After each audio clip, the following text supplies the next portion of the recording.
Welcome everyone. The Global Signal Exchange was officially launched in January 2025, the not-for-profit, but it was first conceived in Lisbon in 2023 at a GASA workshop. And I remember Yuri came up to me afterwards and said, we all talked about how there's a need for a global signal sharing, cross-border, cross-sector organization. And I said to Yuri, I'd like to have a go. We've got some really interesting software. We've been developing a set of libraries for over 20 years. We've done government security work. We'd like to have a go at this. He introduced us to Naumann from Google, and the rest is history. Here we are. The not-for-profit was launched last year, and what a momentous first year it has been. To give you an idea of the scale we are operating at, we've processed over 1 billion signals. We've got a bit of a font break there. I was told the font won't translate perfectly. We have 4 big tech partners on board, over 100 organizations in the pipeline, 61 active feeds, and we're proudly cooperating with 4 governments. We have 3 of them on stage today, as well as the Cybersecurity Centre of Belgium, which we're really proud to be working with. We're doing super interesting work with them. You'll notice there's $1 million funding from Craigslist, which we're really proud of. That's helped fund 26 staff, a new HQ, and a lot of cloud and AI. And that all costs a little bit. However, it's not just the number of feeds or the sheer volume of signals that matters. It's what we do with that data. Today, we're talking about our work within public-private partnerships, because the reality is simple. We cannot achieve real impact without working together. And to tackle this problem, we offer 2 core services. First are our league tables, and we deliberately called them league tables to make it feel like a sport, so that we get the organizations that we're looking at in those league tables to feel quite competitive with each other about how they stand in the rank, and everybody understands sports league tables.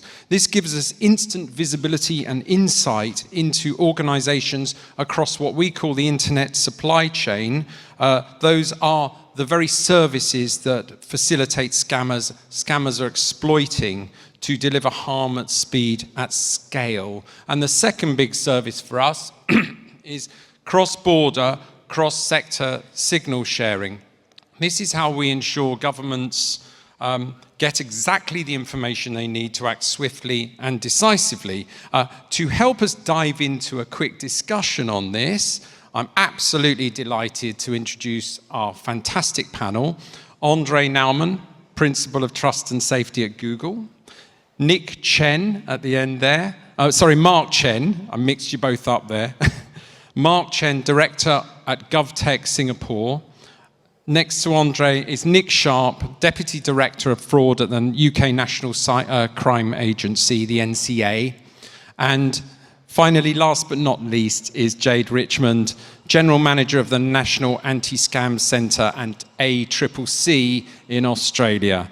Hugely excited bunch we have here today. Andre, if I may start with you from Google, I'll do a bit of a preamble here, because I'm going to actually explain a little bit what league tables are. When a victim looks at a malicious URL, they typically see just the brand names.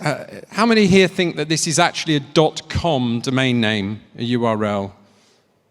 Oh, good, you don't. Good, because it's not. It's actually a .cfd URL. It stands for something like fashion, which is a typical scam attack. This is a URL that we had observed in London, in Oxford, in the UK. The victim looks at brand names. They just see, here we got DPD, parcel delivery.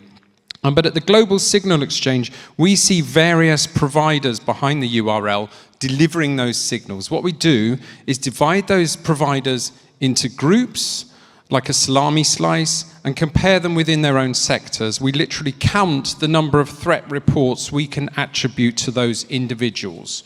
And the ones attracting the most signals, they end up at the bottom of the league table, and those attracting the fewest sit at the top. And there's obviously a lot to learn from that data that we're collating. So Andre, starting with you, I know that Google will be sharing some impact stories in our next workshop, which is straight after this in workshop 4. It's light and airy. Please come and join us. So I'll park the discussion about sort of impact stories for now and stick to the league tables, a fundamental part of what we do. There's an old business saying that what gets measured gets done. As principle of trust and safety, are these tables, these league tables, giving you the right message? And more importantly, what exactly is the done in what gets measured gets done, yes, from your point of view? Thank you, Lucien. Yeah, the league tables are a great example of what insights and disruption opportunities information sharing through the GSE can unlock. And when I say disruption, I don't necessarily mean taking down content or blocking it after user harm has occurred, but actually identifying infrastructure enablers behind bad assets, for example, bad domains. And using the GSE registrar league tables, what we've done at Google is we've brought together a few teams and started mapping abuse to registrars.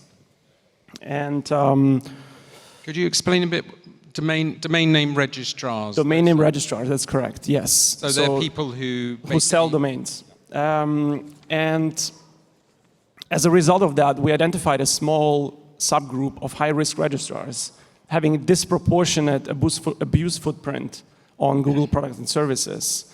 And what was also surprising was the high overlap between our own findings and the GSE league tables. Basically, the bottom 3 domain name registrars were identical with what you see today on the GSE league tables. And the other 7 basically at different places of the rank. So just positions, but you weren't using the core GSE data, you were using your own data. That's correct, yes. And you got to the same results. Correct. Now, based on these findings, which we will start sharing with selected partners before we make them public, we're also doing 2 particular things. First, in addition to the traditional content reviews and threat actor investigations, we will start tracking DNS infrastructure as part of our trust and safety operations. And second, we would like to propose a new extended scam skill chain, which includes the DNS sector, which we believe plays a critical role in making the fight against cybercrime effective. Wow, that's amazing. So we're taking this collated information, and from that you're able to take effective action and recommendations beyond that. Mark Chen, I'm going to turn to you to GovTech Singapore, because I'm really excited about this, because this bridges from league table information towards action and taking action as well. So you actually, at GovTech Singapore, have been working with us in both aspects, the league tables and cross-border, cross-sector signal sharing. I will start, I want to first of all give a shout out always for your incredible talented team at GovTech. They've worked with us, I can send them emails in the morning and they're answering in the middle of their night. They're super geeky and detailed, and we have regular meetings, and we're working in that real public-private partnership trying to get the detail right, and they're really super talented. And I think this game against scammers, and I'm saying this as an engineer, needs that playfulness. We need to think how they think and work at their speed, and GovTech Singapore are really awesome in that area. So I've detracted. You've been utilizing both signal sharing and the league tables. Let's start with the tables. How are you actually putting those into practical use? Yeah, sure. I think we can just talk a little bit about what we use the metrics in the league tables for. So one, I think, rather than just talking about, I think, the outcomes as numbers, I think one really nice story and what we've been doing, I think we've been using some of these tables to have direct conversations with Singapore-based internet service companies that unfortunately underperform in these rankings. So while we are having these conversations together with our law enforcement colleagues, so when the police turns up at the door of your company, people tend to be a bit more receptive to feedback. But I think while we have that together with law enforcement, it's not really about pointing fingers and telling people that off. What we're really trying to do is trying to drive action to get people to do better. So trying to help them understand, how certain business decisions, which could seem sensible in hindsight, in foresight, like having less friction in your signups, having free trials can get really abused and exploited by criminals. So we're working together to enforce stricter and more robust KYC standards with some of these companies so they know their customers better and you can pin them down to direct actors. And we're also trying to onboard and have onboarded some of these companies to more active data sharing partnerships, including the GSE where relevant. So this targeted intervention, I think, has been quite helpful. We've already been able to uncover and dismantle tens of thousands of scam enablers and domains that we otherwise would not have. So can I just, so that is real information leading to huge action. Yeah. You've been dismantling, or they have rather, dismantling thousands of toxic Tens of websites thousands, yeah. from a league table. Yes. Yeah. I'm moving on to the second part. How is the data flowing? You know, you're regarding our core mission of sharing cross-border, cross-sector. How is that data flowing in practice? Yeah, I mean, I think this is definitely very critical to what we're trying to do at GovTech Singapore. So when people think about scams, you often think about the end of the pipeline. Someone loses money, someone files a police report, but at that time it's really a bit too late to make any difference. So what we do at GovTech Singapore, and a core part of our strategy, is working with law enforcement to take high confidence data at the end of a scam where you know that the harm has been caused, and using tech, AI, ML, to really find earlier intervention points at the start of the scam, including with tech platforms where a lot of these scams typically begin. So this gives the platforms the context they need to expose definitive scam activity they wouldn't otherwise see, to map specific threat actors and behaviors, and driving the fraud and execute ecosystem-wide fan-out enforcement. And so you find that going through an intermediary to reach out to those tech platforms is a more convenient way of doing that, a more centralized way of doing that? What is it? I mean, I think it works. I mean, because the platforms, I think, are a lot more amenable to doing that. They are already there. I think one of the things that we wanted to share, and I'm really, really happy to share, is that between October 2025 and February of this year, as we've started sharing some of these signals in more real time, on the Global Signals Exchange, Meta removed over 30,000 fraudulent entities and pages on Facebook and Instagram, driven just by the signals that we share on the GSE. Wow. So it's been really, really exciting, I think. Wow, 30,000. So that's, again, real action, real disruption and dismantling. Nick Sharp. Nick, earlier this year, the UK government launched the Online Crime Centre, OCC, and we've been thrilled to run pilots demonstrating the value of cross-border, cross-sector signal sharing. We won't spoil the results. You'll share later in workshop 4, just after this. But going back to first principles, why was the OCC created, and why is it so crucial that law enforcement doesn't try to fight cyber-enabled fraud alone? Thank you. So the OCC is filling a bit of a void in our system. We're on a two-way street with industry and data sharing, and we've spent many years fine-tuning how do you receive data in to affect law enforcement action.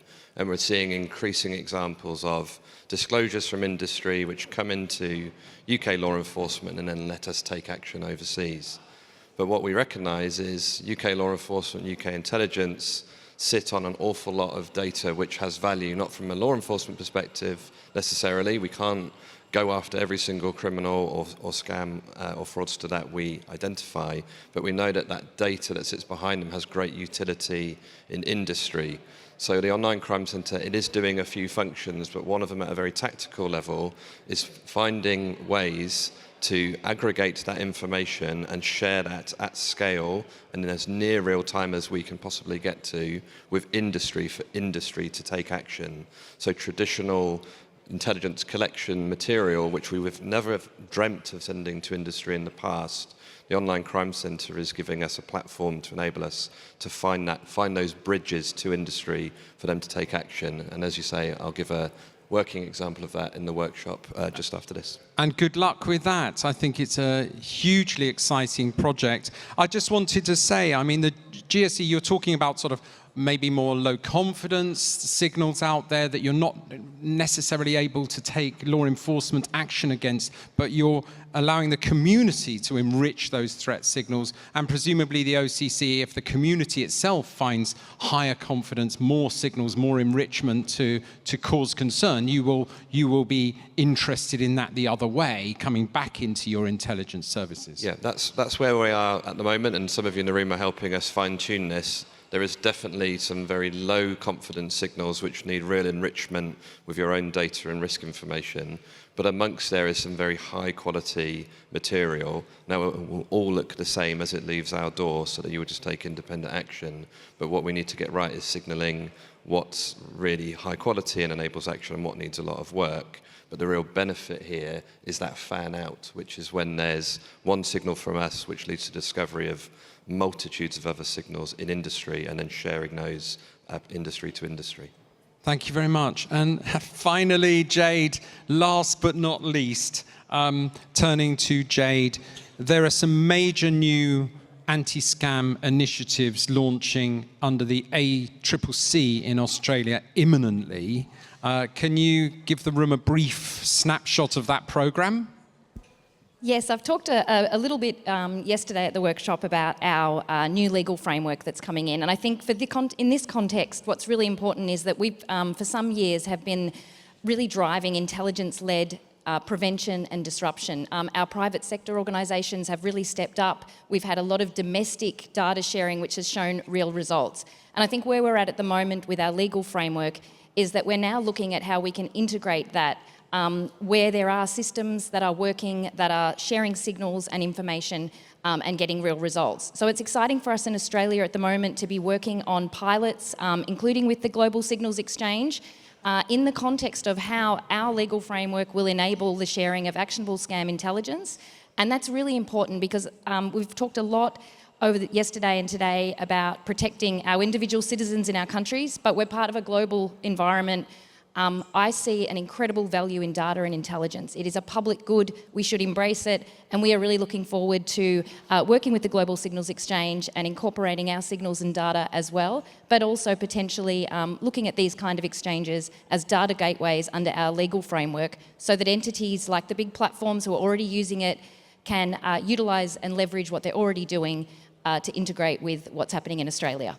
Thank you very much. I can tell we're out of time, but I can tell you the really interesting and big stories have yet to come. Please move after Nathaniel's announcement from Meta. Please move out of your chair and up to workshop room 4. That's the hottest ticket in town, where you're going to hear some of the really big impact stories, and all 4 of these guests will be here today. Thank you very much.